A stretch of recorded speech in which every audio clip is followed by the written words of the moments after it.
लड़की का शरीर परिपक्व हो गया है, लेकिन वह हमेशा अपने पिता के सामने ही कपड़े बदलती है। उसके पिता अगर नजरें हटाने की कोशिश भी करें तो भी अपनी नजरें भटकने से नहीं रोक पाते। हालांकि दोनों महिलाओं का विचित्र व्यवहार उनकी बुरी जिंदगी का छोटा हिस्सा है, क्योंकि जब वे कुछ चाहती हैं तो उसे पाने के लिए सब कुछ कर सकती हैं, जिसमें माइक भी शामिल है। 2 कॉलेज सहपाठी थे जिनकी भावनाएं विकसित हो चुकी थीं। ग्रेजुएशन से पहले उसने माइक पर प्यार जाहिर किया, लेकिन माइक ने उसे अप्रत्याशित अस्वीकार कर दिया। उसने प्रेमिका को जाते देखा।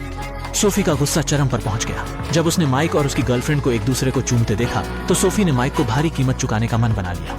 एक दिन माइक पहाड़ पर अकेला आराम कर रहा था, तभी पीछे एक आकृति प्रकट हुई। कुछ समझे बिना उसे बेहोश कर घसीटकर ले जाया गया। जब कार रुकी, सोफी भागकर बाहर आई और देखा कि उसके पिता ने ही उसका अपहरण किया था। फिर उसके पिता ने उसे एक गुलाबी रंग की ड्रेस दी। सोफी बहुत उत्साहित हुई और उसने अपने पिता के सामने ही ड्रेस पहन ली। बूढ़ा आदमी पास खड़ा होकर चुपके से बातें सुन रहा था। सोफी पिता की तारीफ से खुश हुई। अनअवेयर असली नाटक अभी शुरू हुआ था। कुछ ही देर में माइक कोमा से जाग गया। उसने खुद को कुर्सी से बंधा पाया। सामने विकृत बूढ़ा आदमी बैठा था। बगल में सोफी और उसकी माँ थी। बुढ़िया के चेहरे पर घबराहट थी। स्पष्ट था कि उन्हें भी उन औरतों से अमानवीय यातनाएं झेलनी पड़ी थीं। जब माइक की नींद खुली तो सोफी ने कुछ नहीं कहा, बस एक सिरिंज निकाली और धीरे धीरे उसकी ओर चली गई। हमें यह सामान मिल गया। फिर सोफी माइक की गोद में बैठ गई और उसके पिता ने तस्वीर खींची, लेकिन वे संतुष्ट नहीं हुए और बेहतर तस्वीर लेने के लिए उन्होंने अपनी थकी हुई माँ को भी अपने पास कर लिया। उसने अपनी माँ के बाल पकड़े और उनकी चीखें सुनने लगा।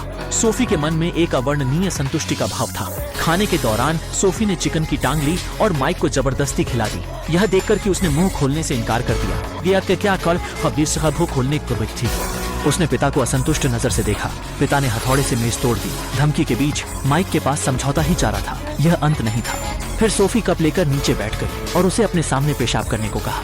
उसने 10 सेकंड भी गिने और धमकी दी कि अगर उसने ऐसा नहीं किया तो उसे और भी कड़ी सजा दी जाएगी।